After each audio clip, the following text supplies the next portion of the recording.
In this episode of Draw Along, we'll be making the gaming panda. We're also starting something different. I will show you the steps professional artists use by demonstrating how to create the underdrawings.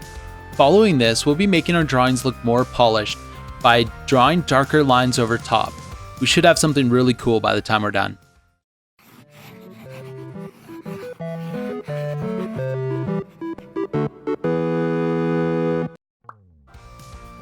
Because this is our sketching stage, we want to make sure that we're using a pencil, and when we're drawing, we want to remember to press lightly. Anything that we draw, we want to be able to erase. The first step in drawing our gaming panda is to draw the outlines of the big masses. What we're going to do right now is to try and roughly draw a big B shape.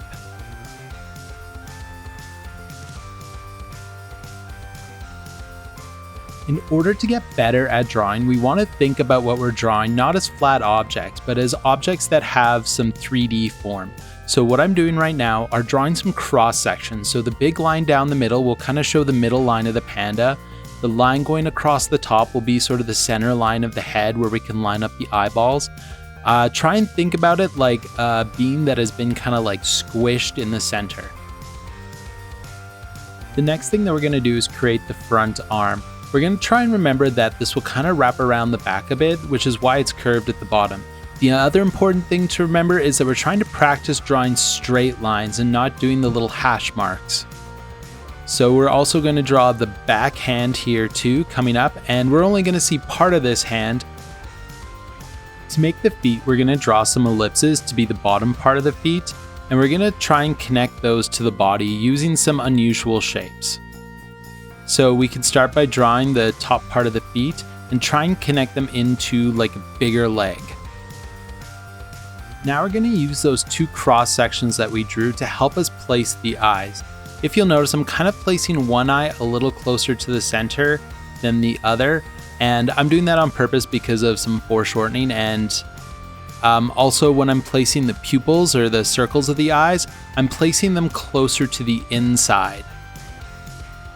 To make the nose of the panda, I'm just going to make a triangle almost at the center of those two cross sections, and I'm going to give it a slight line down. Because I want this panda yelling at everybody on his team, I'm going to give him a big wide open mouth that kind of looks like a bit of a bean shape, and also I'm going to throw in some teeth there too, just to amp it up a little.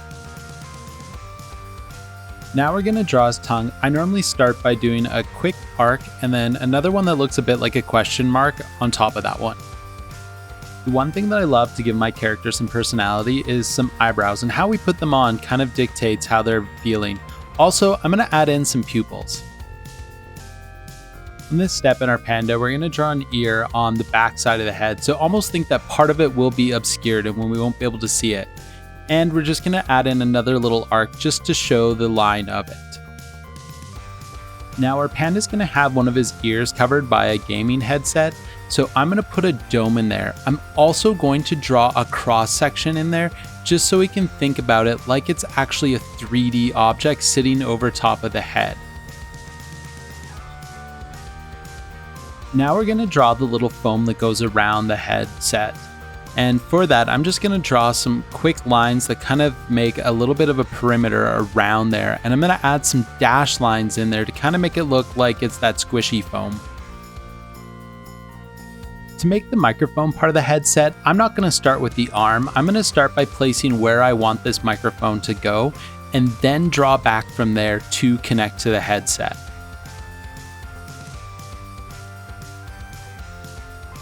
To draw the top part of the headset, I'm almost envisioning it being like the shape of a staple. And I'm going to draw the front part of it first, and then I'm going to think of drawing the underside, and I'm just going to shade it in quickly just to show you that it could be in shadow. And then I'm going to draw just a little bit of the back side. The next thing for you to do is to draw in your favorite video game controller. So my pen is going to be holding an old Nintendo controller. That's what I grew up with as a kid, so when I think of Nintendo controllers, I kind of think of one like this shape.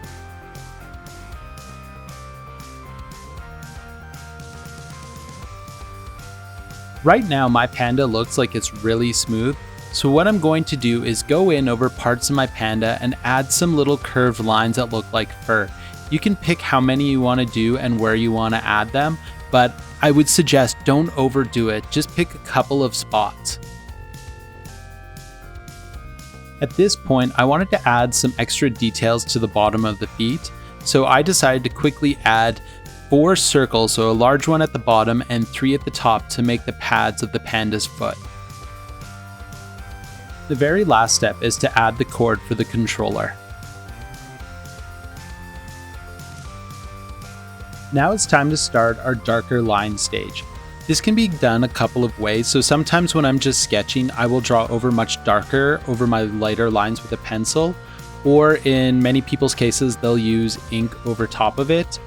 What you want to make sure that you're doing here is that you're making long, smooth lines when you're doing it, and you're also paying attention to which lines will be erased later and which lines you're keeping. So sometimes if I'm going to make a mistake, it's because I accidentally drew too far from one line to another. So make sure that you're really looking at that line before you start drawing and kind of figure out where the start point will be and where the end point will be. Unlike the last stage when we are just sketching, we really only have one shot at this sometimes.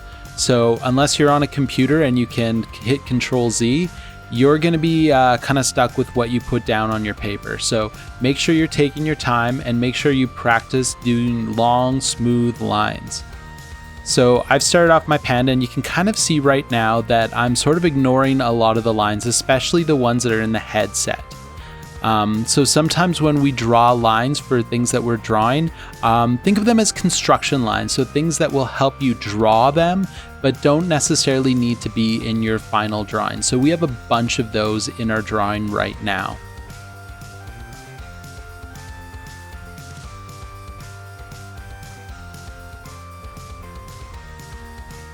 The hair on a panda is actually a really good example of those construction lines that we're ignoring. And you'll see there that I missed a whole bunch of lines while I was doing that. And if you look here, I actually made a mistake. I wasn't paying attention to where that line actually needed to go. And I probably could have brought it down a little bit further than I did. That was just me kind of getting too absorbed in what I was doing. Again, if you look on this arm here, we are also kind of sometimes changing what we've put down. So I wasn't happy with some of those curves, so I changed them a little bit. And sometimes don't be afraid of doing that.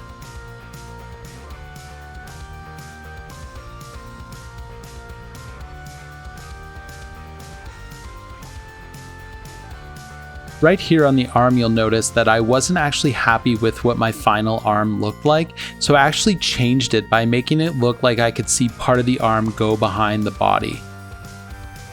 The pads of the panda's feet are another example of things that I didn't actually like when I went back to ink it, so I just kind of changed it up a little bit. Yours might be perfect how you added it, so you can just kind of trace over, but make sure that you are happy with what you've drawn, and if not, you can change it.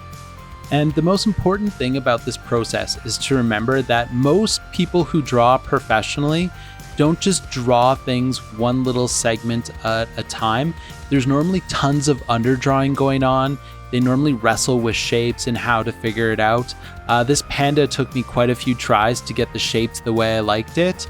So don't be afraid of realizing that it's a process. You don't just sit down and draw something magnificent.